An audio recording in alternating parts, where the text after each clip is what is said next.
know about you, but I'm not naturally all that brave. I'm not quite sure about going in and rescuing kids who are literally being trafficked through Southeast Asia. But David Cross has been involved in the work for over 10 years. He's now back in our local communities and he's got a heart and a passion for changing the lives of vulnerable kids in our own community now as well. We're going to hear both parts of this story on the podcast today. Please like, rate, review, share the podcast with friends as well. Helps us get it to more people. Let's chat with David Cross. Towards Understanding with Clayton Bielen values being a positive radio program for everyone. As we present today's episode, please accept this little ears warning. Some of the themes discussed may not be suitable for children. This is Towards Understanding. You're with Clayton Bielen, and a man who I've only met a couple of times, but every time I do, I walk away inspired to change this world in a better way, is David Cross. He is the CEO of Zoe Foundation Australia, and he joins us right now. G'day, David. Hey, so great to see you, Clayton, and I would say the same about you, mate. You're very kind indeed. It is really so good to have you in the studio and having a chat, especially as we start off National Foster Carers Week. And so we're going to be touching off a bit more around what Zoe's doing in that space as well. But let's start off a bit of your story. Tell us, firstly, actually, what is Zoe overall, and then we'll maybe start into your story. Absolutely, yeah. So Zoe actually is the Greek word for life. So it's taken from verses like John 10:10 that says, "The thief comes to kill, steal and destroy, but Jesus said, I've come that they may have life and have it abundantly." So our mission is to reach every person. So we're a Christian organisation that shares the gospel with people all around the world. And the second objective, and what we're really a part of in our work in Australia, is combating child trafficking and the slavery involving children. All right. Now, this has become something that has grown more and more and more passionate for you as well, and that's part of the work that you've done. So we can't tell all of your story, but you did spend a lot of time overseas. Tell us a bit how you ended up over there and what the work was that you were doing there before you came back. Yeah, well, it's definitely on my never list. The never list. I'll never live overseas. Yes. I'll never be a missionary. I'll never have to fundraise. But God has an interesting way of changing those things around. So I was in business here in Australia, but I guess my heartbeat and my wife and my passion was to always help children. So we'd helped on kids camps. We'd been foster carers for a number of years, and then one Sunday night at church, we heard about human trafficking, and specifically child trafficking, and life was never the same again. So we did some research. We found out this organisation called Zoe, and Zoe International. They'd been going since 2002, and it's been quite an adventure. Within a year of hearing about that organisation, we'd exited from business, packed up our home, and then my wife and our 3 kids, who were pretty young at the time, had moved to northern Thailand. Wow, that is incredible. And over the years, this topic of trafficking, and especially child trafficking, has been the top topic that we've spoken about on this program, and there is still so much work to be done. Let's talk about the work that you were doing in Thailand there. Yeah, so Thailand, just an honour for us to serve in Thailand. I think we were amongst just some incredible people who love the Lord and are living out their faith. And so our work in the counter-child trafficking space is about preventing child trafficking. So we go to villages, cities, all over the place, teaching kids about the ploys that a trafficker would use to trick and deceive. And then we work alongside law enforcement to rescue children from slavery. So if the police are doing a raid, some of our team, our social workers, will go on that raid, and they're the first responders to help the police as they're removing a child from harm. It is the police's job to kick the door down, to enforce the law, but our team support them on operations. And when you say support, you're talking about, so for that child, immediately they've got somebody to be with and care for them. Is that the sort of thing you mean? Correct, 100%. And I think that's something that's probably been learnt over time. I think years ago, it wasn't really thinking about the needs of children. It was all about, what needed to be done from an evidence collection point of view, but we've all learnt a lot more, and so now we have the opportunity for our social workers to actually be there on a raid or an operation, and they're actually caring for the child from the point that they are removed from harm. And so we've found that it really helps a child, because you've got to understand they are living in hell. They're living in a situation that no child would ever you'd ever want a child to be in. And then the police come in, they remove that child, and often children don't know who's the good guys and the bad guys. And so it's trying to help put them at ease. And then the next part of our work is restorative care. So that is really hard work. Taking children on a journey towards healing and restoration, and that is deep in our hearts.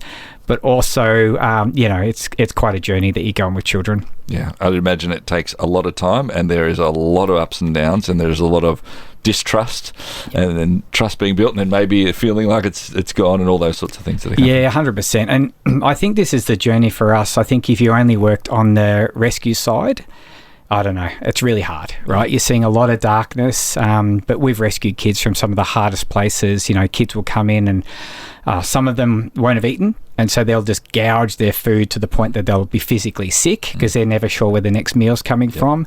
We've had other kids, as they're responding to trauma, they'll crawl around on the floor like an animal, sit in the corner of the room, eat bars of soap, chew on cardboard, and you're working on this level of trauma that can never be fully understood. Yeah.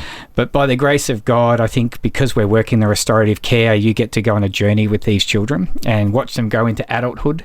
Some kids will do vocational training, learn different life skills. We have kids recently, I call them kids, but they're now young adults that have got a job as a barista in a coffee shop. Another young lady started her own nail salon. And even when I was back in Thailand late last year, I caught up with some young people, and it's hard to fathom that I'm sitting in the room with the same person that used to crawl around on the floor like an animal. I'm there, and I'm there with his wife, got 3 kids, and Incredible. You're holding the babies, and you're just like, wow, God is good, and he can heal a broken heart in ways that we could never even imagine. So, I share that story in about a minute, but that is quite a long story, and there's still some healing to happen in that journey.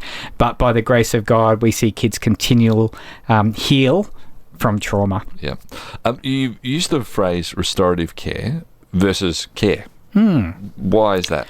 I think God's heart is restoration. Yep. I think care can be a bit cold.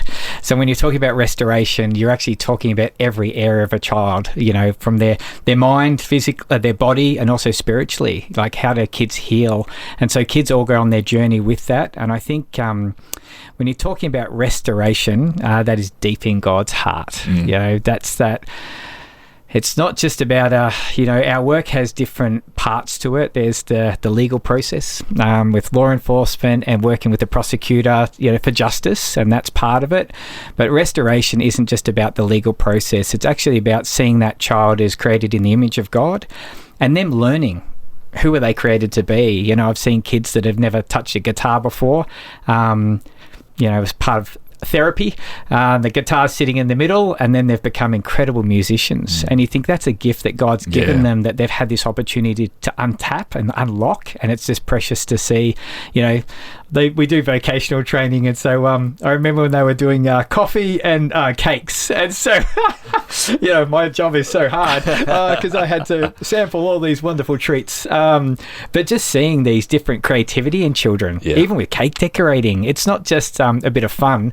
We've had kids that made cakes for another kid's birthday, and so it's not just about you then, it's about you being in a position that you can do something for someone else, or making a cake for one of the mums at Zoe. It's not their biological mum, but one of their carers. And when you start to see children think beyond themselves and blessing someone else's life, it's incredible.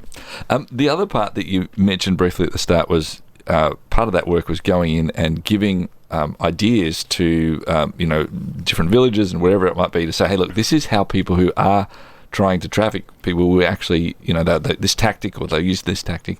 Have you ever heard the stories back of people saying, thank you so much for saying that, because it was tried, and I realised I didn't, involve myself in that, or whatever it might be. Yeah, 100%. And we hear that more and more from school children.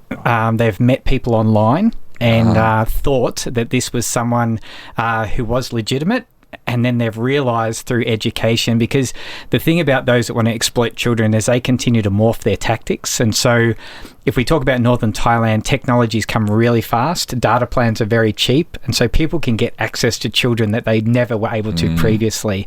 So we've had kids come up, talk to our team, show them messages, and then realise that they were on a path they were being groomed towards exploitation. So when you start seeing those things, you realise just how important prevention work is. And some of our prevention work we actually do with law enforcement. So if we're doing a program at a school, Sometimes law enforcement will come with us on that program, and it helps to break down barriers that police aren't scary people. They're actually real people who are there doing their job to keep people safe. And I think that's all part of the work. Is we really want to build a community of people around children. So you get village leaders, school teachers, others that also are educated on the topic, because communities keep children safe. Yeah. There is. I'm constantly fascinated and impressed by the work that is being done.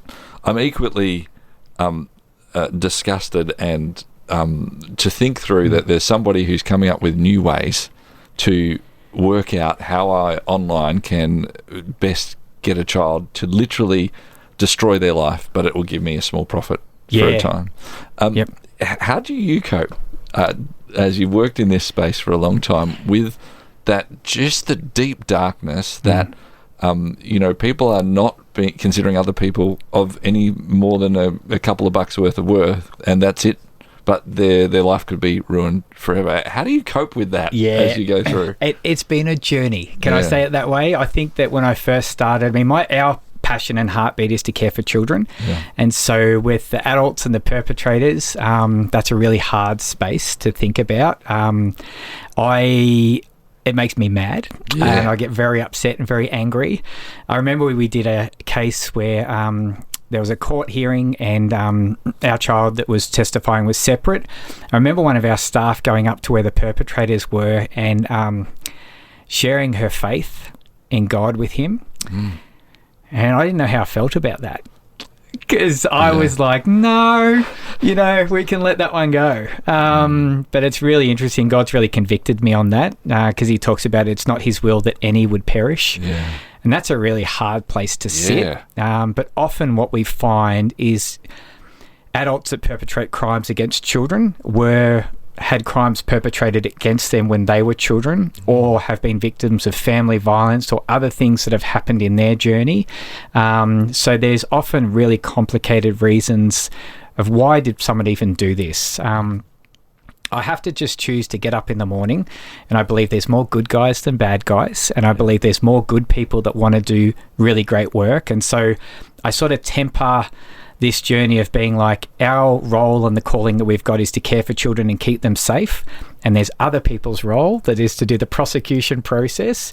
And maybe when they're incarcerated or the justice is served, then someone can go and reach them with the love of God and help them on their own journey. But it's still a wrestle for me. I am trying because I realise that I do many things wrong, and as a man of faith, like, I've been forgiven for so much. But this particular crime, it just breaks my heart. And the thought that people do that to children is beyond my own comprehension. So it's somewhere I just sit in the mystery. Thank you for that, because I think it would probably be easy to give just a simple answer one way or the other, right? To go, oh, well, God forgives everybody, and I'm fine with that. Or absolutely, no, you don't have anything. So thank you for actually being willing to admit that. And I'm not that holy, right? I'm a completely flawed human being that's just, and it's really hard. Like, honestly, what we are aware of and the crimes that are perpetrated against children, it's beyond what my mind can ever do. So personally, I choose to kind of draw a line in the sand. And so the child's past is their past. And now that they're removed from harm, everything is about their future. How has God made them? What's the things that we can help them develop, the skills, and so they can have this wonderful, flourishing life? And that's where I come back to Zoe, right? The abundant, flourishing life of God, and that's what I believe for every person. That's great. So you spent time there, a number of years there, but here you are, you're heading up the Australian arm now, and you're based in Australia. So you did come back. Tell us, what does the Australian arm of Zoe do? So we spent 11 and a half years in Thailand, so a significant season of our life, and I'm very thankful to God for that period of learning. When we look at Zoe Foundation Australia, we have the same areas to prevent child trafficking, slavery, to be a part of the rescue or removal of children from harm, and to restore the lives of children. So we also still support our work overseas. It's a huge part of our heartbeat. I mean, the Aussie dollar goes a long way, and so we still continue to raise funds to support programs overseas, which is deep in my heart. But at the same time, and it was completely unexpected, we found ourselves back in Australia We felt that, when we were in Thailand, we felt that God said to us, the work's not done. It's just begun. Take what you've learnt and take it back to Australia. And we thought, well, why would we need to do that? There's no problem here. There's no child trafficking here. There's no issues. And so we've, since moving back in 2021, we've been sort of looking at cases that have been prosecuted in the courts, looking at situations that we would actually say they look like trafficking, all the elements, but for some reason they haven't been prosecuted as domestic child trafficking. And so we're on a journey in Australia. On any given day in Australia, there's 41,000 people right now in modern day slavery. Oh my goodness. So 41,000 people here today are enslaved, and globally, a third of all those enslaved is a child. So in Australia, the numbers around children are incredibly low. Since the inception of the law, and since this was brought into legislation, there's only ever been one case prosecuted of domestic child trafficking. And so I'll speak anecdotally with people who are frontline workers. We'll look at court reports, we'll look at information, and we're seeing more and more that there are cases that look and sound like trafficking and have all of the key elements, but for some reason they're not being prosecuted that way. So we believe that it's unlikely that the global numbers, which are pretty consistent around the world, wouldn't be replicated here in Australia. What we are finding in reports is that there's been an increase relating to child trafficking in countries of higher net worth, of which Australia is one. So I think if we sit here in Australia today, most of us would say, you know what, that's terrible, child trafficking happens, and that's a Southeast Asia problem. And I was just the same when we heard about it. Southeast Asia, that's where we're headed. I think it's really hard when you start saying, this is an issue in our country, because all of a sudden everything changes. There's a personal responsibility of what do we now need to do to try and make a difference here for our children. Yeah. Why is it that there isn't cases being prosecuted? Is it that we are, as a community, going, well, we know what child trafficking is, that's what it looks like in Asia, and it doesn't look the same here? Or is it that we're just not seeing it because we're not thinking it's going to be there? Like, what's the difference that you would say? Yeah. Big question with a not a huge amount. We don't have hours to answer it, but if you were to go, right, this is what would be the thing that we would change to understand it, so community wise we'd get it. Yeah, I think simply it's a worldview. Right. I think that we just like it's someone else's problem. We wouldn't have that in Australia. Okay. Australia has every culture in the world. Yeah. So if it happens in another culture, why would we not think it happens here? But it happens, I think it's one of those areas that I think when the legislation originally was done, it's a federal crime. And I think we were thinking about how do we protect the perimeter. Right. But what we find in Thailand, we work in 5 countries, what we find in America is most of the cases we do are domestic. Most of the cases. I think the movies we see, someone comes across a border, they hop in a boat, they're on an aeroplane, and I think there's a perception that you need to cross an international border, but that's actually not the case. And I think that we have all of the elements in Australia or vulnerability factors that we see in other countries, like in Thailand, and there's a number of those factors that would make a child more likely to be trafficked. We have them here. So I think what we're doing is we're calling it a different crime. And it's not always that the crime won't get prosecuted, but it might be prosecuted under an alternative or a state-based law. And is this coming from within families? So like within families saying, well, actually, we're not getting by it, whatever else it might be, so actually this child we're going to allow to be trafficked? Or is it people coming and kidnapping people and that? Like, what do you see more of in this country in that regard? Yeah, and that's an insightful question because no one wants to think about it happening in a family. But familiar-based, like sexual abuse of children or exploitation of children, is one of the key times that we see it happening. In our research report that we have available on our website, we looked at 5 cases, and 4 of those were family-based. Yeah, okay. So there's definitely a case where, unfortunately, it's a parent, a biological parent, or a partner of a parent that then uses a child for the purpose of exploitation. And we believe the elements around that case are actually trafficking because it hits all of these key criteria. Yeah. You might be listening right now thinking, okay, David and Clayton, thanks for talking about this. I'm feeling a bit uncomfortable, but I'm glad you are talking about a topic that needs to be the case. I thought you also said at the start that this is National Foster Carers Week. What's going on? Well, it's all for a reason. We're going to be back in a couple of minutes' time because it's from this viewpoint, it's from this standpoint that there is a remarkable idea and a concept that David and his team are working on around what could be in Australia and around this region for foster caring and caring for kids in that way. And it takes a whole lot of the story that we've heard already. So that's why we've been having this conversation. This is called Towards Understanding for a reason. We're learning things, even maybe if they make us a bit uncomfortable. Please do stay with us. We're going to be back with David in just a couple of minutes' time so we hear more of that on Towards Understanding. Share your brand, your event, your message across 90 Christian radio stations and major cities in Australia and New Zealand by sponsoring Towards Understanding, hosted by Clayton Bielan. More than 210,000 people tune into Towards Understanding each week, and with just one sponsorship, you'll reach this immense engaged audience. Find out more about this exciting and unique opportunity now on the sponsorship page at positivemedia.com.au. Towards Understanding with Clayton Bielan.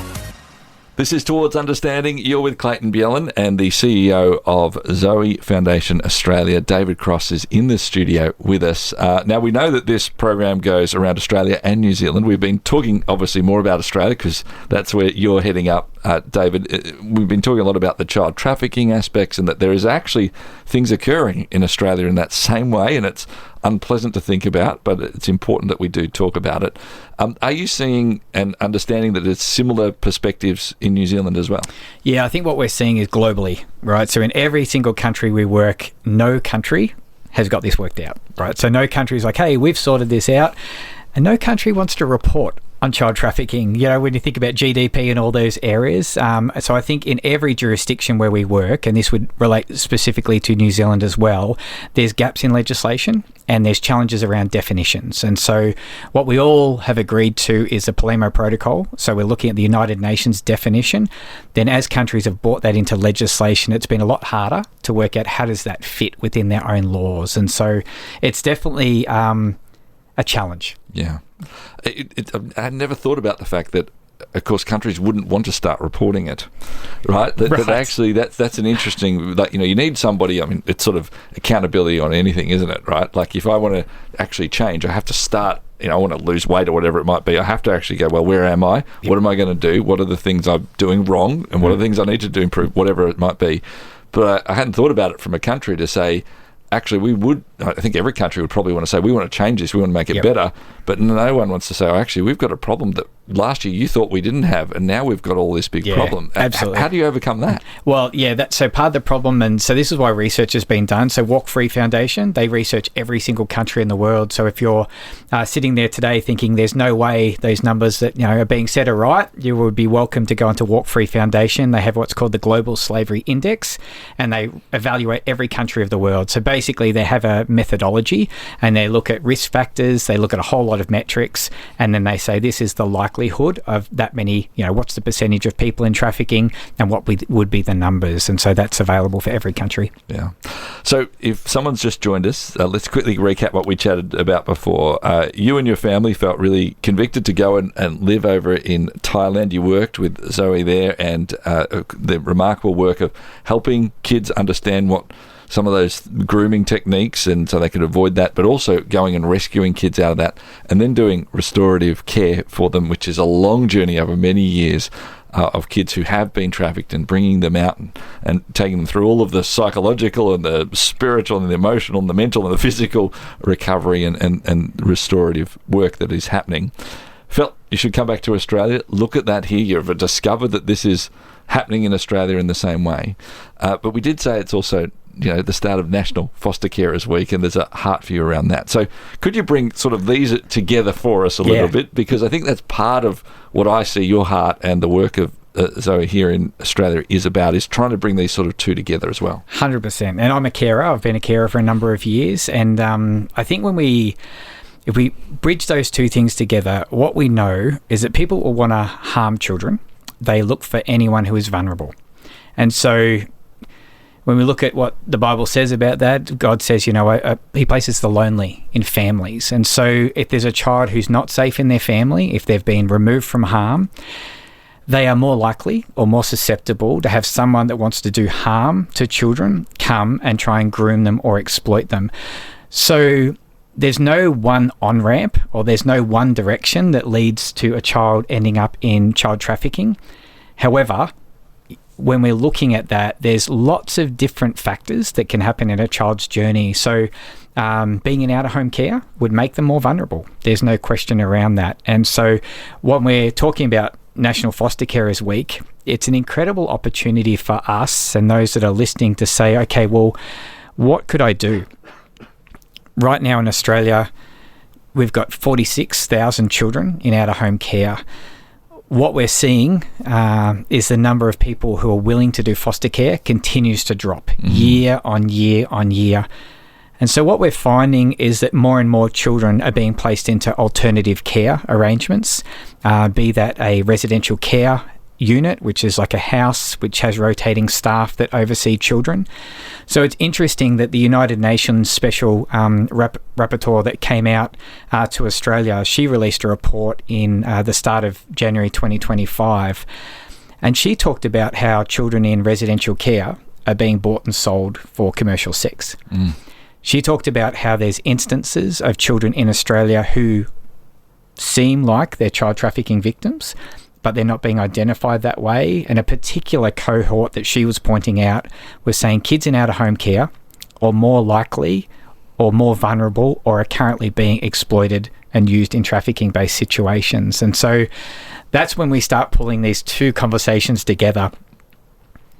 Why do children end up in situations of being exploited?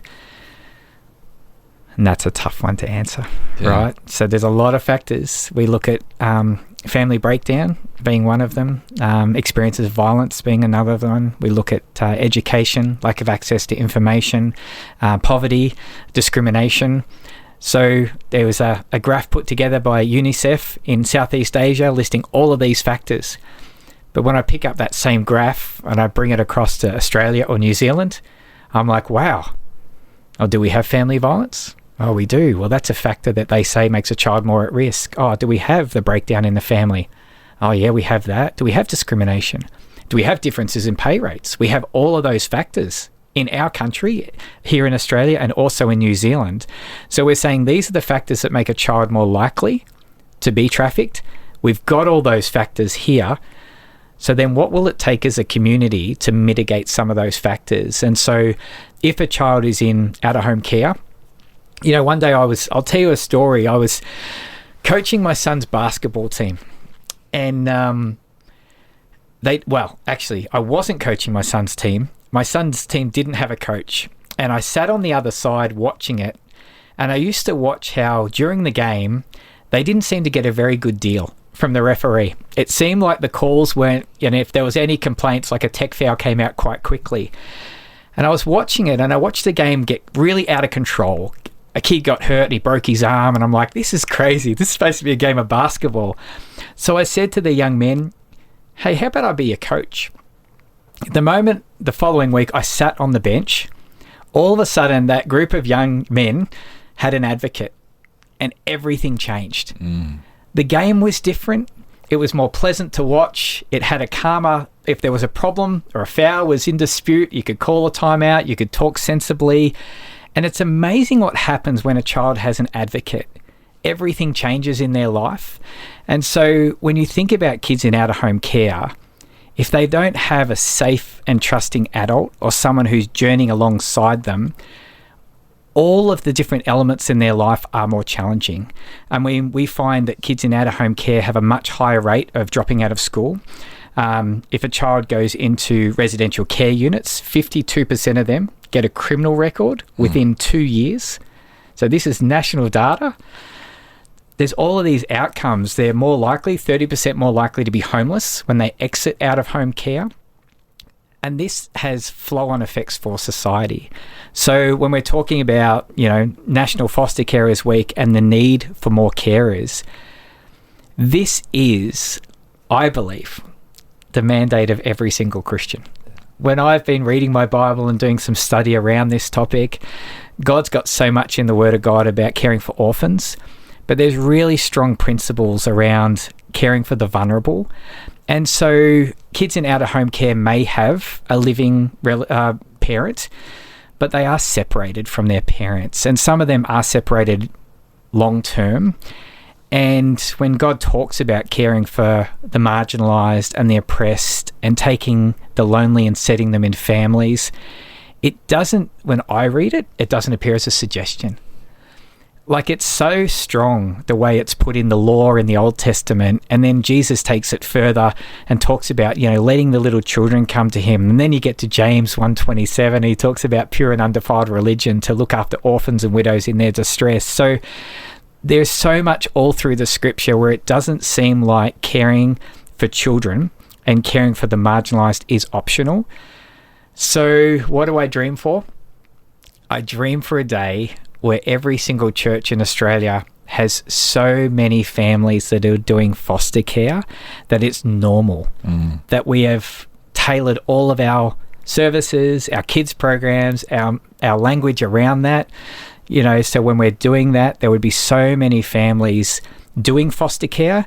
And if there's a family that can't do care, there's other families in there, friendship group, life group, support group, home group, whatever that terminology is now, that are all supporting that family. So it's a community that wraps their arms around a child. And so one of the greatest challenges for kids in care is they don't have community.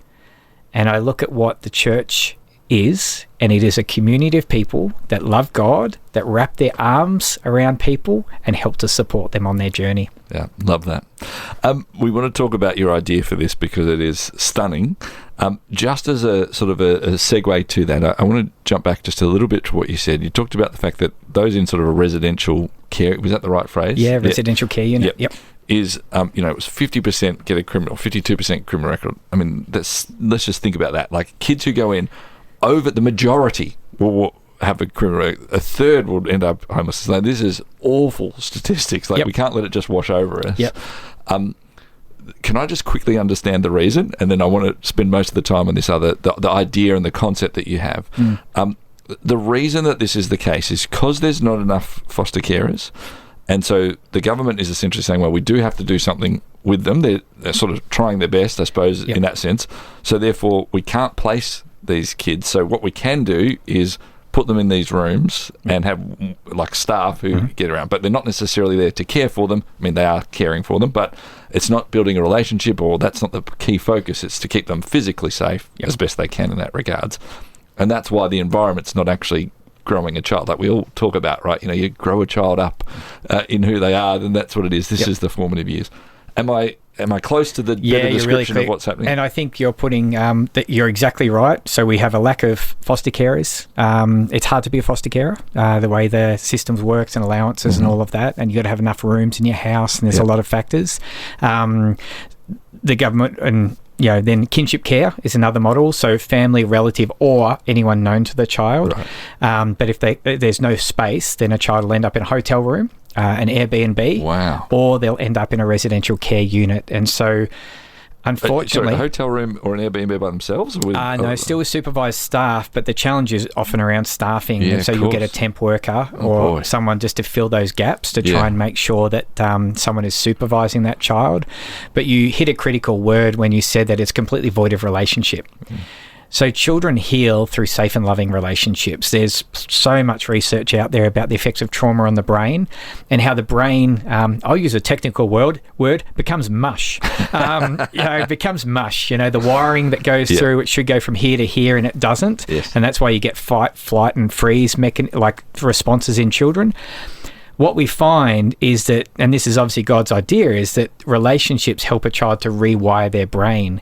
So in a system of residential care units where you've got multiple staff working shifts of 8 hours all throughout a 7-day week, you could have 10 or 15 staff all rotate through.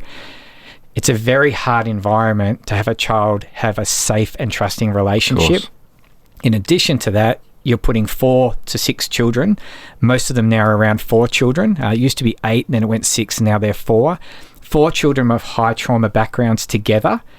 and then you're taking away the consistency that child needs. And so, unfortunately, some children, there's studies that we've seen where an older child will groom a younger child and show them paths into sexual exploitation or show them pathways into drug dependence. And so that's what we're finding is, even if a child was younger and they were in school, unfortunately, if they go to that residential care model, they're more likely to abscond from school or get expelled. And so the challenge is that we've got lots of great people who are in this area trying to think about how do we help children, but it's a very hard model because it is void of relationship. Yeah.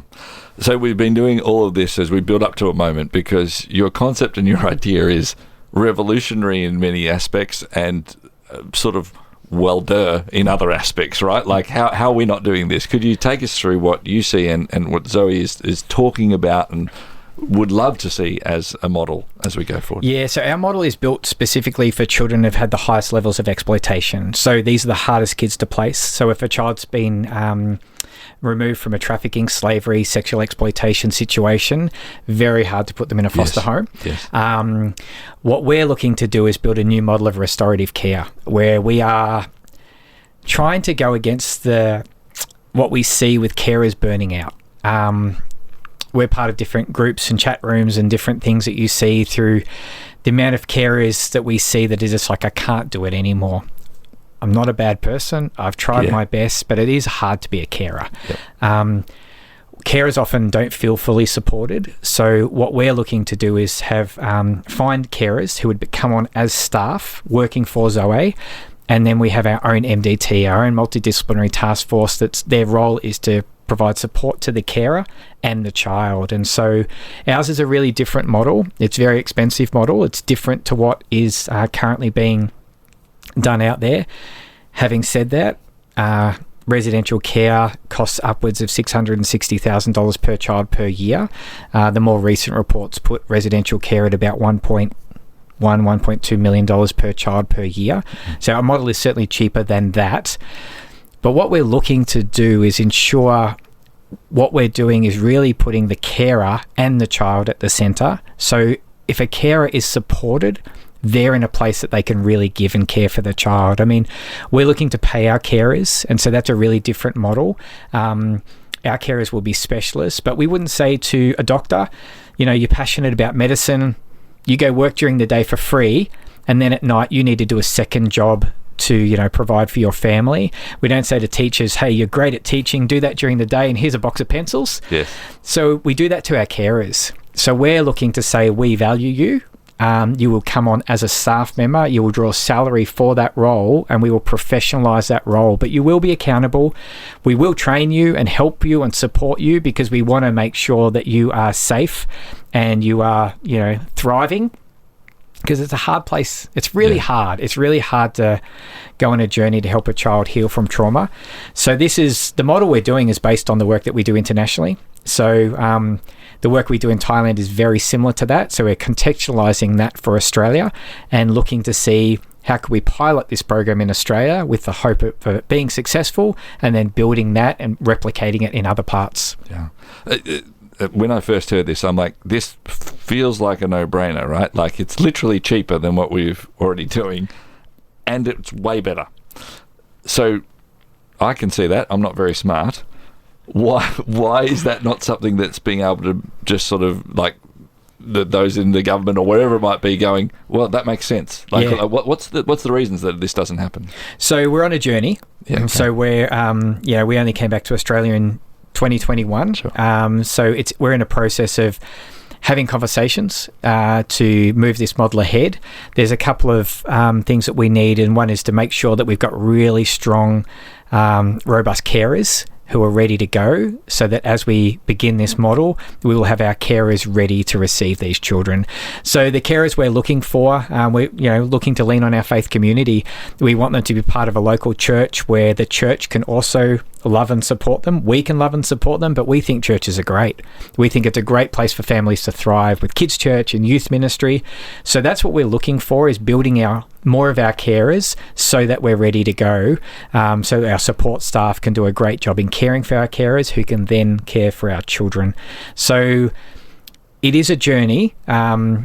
We have a significant child protection system all around Australia and New Zealand, and it takes time to work your way through, but we believe that this is a model that would make a real difference to children. We've seen it done. We've been doing this work internationally for years. We've got proof that it works, and so now it's like, how can we step this forward? And to be really clear, like, we are trying to help children who have had some of the hardest backgrounds of trauma. So what we're not saying is this is paid foster care. There is still a place for foster care.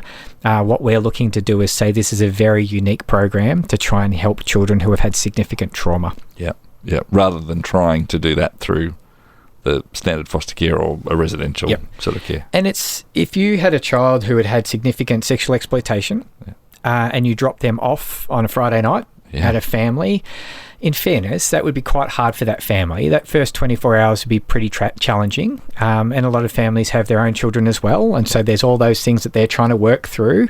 So we've got to make sure we have people who are the right fit. And honestly, I would say people who are really called to this work. And I believe they're out there. It's just a matter of finding them and then going on a journey to make sure they're the right fit. And then we will be able to launch this program. So what I'm hearing, and we're wrapping up our time together, but I want to give you a moment just to say, as we come to this space, we're about to head into National Foster Carers Week.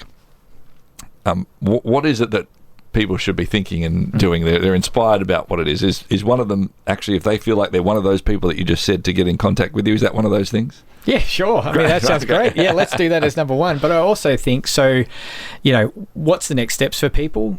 I think all of us have a responsibility to do something. I think that is absolutely clear. I think for the numbers of children who are out at home care, it's far too many children, and there's not enough foster carers. So I think every single person listening to the call should be thinking through and praying through, could I be someone who could be a safe person for a child? The process to become a foster carer is a process. It takes about a year to do. So even if you are considering this, you could make a call to a local agency or look up the search, how do I become a foster carer? And there's a process. You can start really easy. You start with an information night. You just go there. There's no strings attached. They don't sign you up instantly. And you can start to pray through, is this something for me? Another thing you could do is look around your church community and try and identify, are there families already doing care? And what is something that I could offer that could help them? Foster families don't always know how to ask for help. Sometimes if you've got challenges going on in your own journey, it's really hard to be like, hey, can you cook me a meal? So it might be a matter of you suggesting, hey, I'm really good at making lasagna. I was thinking about whether you'd want me to drop one off next Thursday. It's a really practical way of helping. And I think all of us need to be a place that we are a safe and trusting person for a child. The number one way to stop a child being exploited or trafficked or ending up in a situation where they're abused or harmed is if there is one safe and trusting adult in their community. So if there is any child in your community that you're aware of is a bit on the fringes, work out a way, an appropriate way, to ensure that they are not being excluded or outside, whether it's through, speak to the coach, if they're in a sporting group, and just say, hey, I've noticed such and such. Work out how to do it. Speak to the school. Think about ways that you could help support a child, because we know that those who are wanting to exploit or harm children will prey on the most vulnerable, and they're always looking for someone who's isolated. Yeah. Thank you for sharing so much of what it is. Just quickly, if someone wants to get in touch with you or your team at Zoe, how do they do that? Yeah, they can look us up online at gozoe.org.au. So that's gozoe.org.au. David, thanks so much for your time. Appreciate it. Great to hang out. From Zoe Foundation Australia, David Cross, the CEO, here on Towards Understanding. Towards Understanding with Clayton Bielan. Share your brand, your event, your message. Across 90 Christian radio stations and major cities in Australia and New Zealand. By sponsoring Towards Understanding, hosted by Clayton Bielen. More than 210,000 people tune into Towards Understanding each week. And with just one sponsorship, you'll reach this immense engaged audience. Find out more about this exciting and unique opportunity now on the sponsorship page at positivemedia.com.au.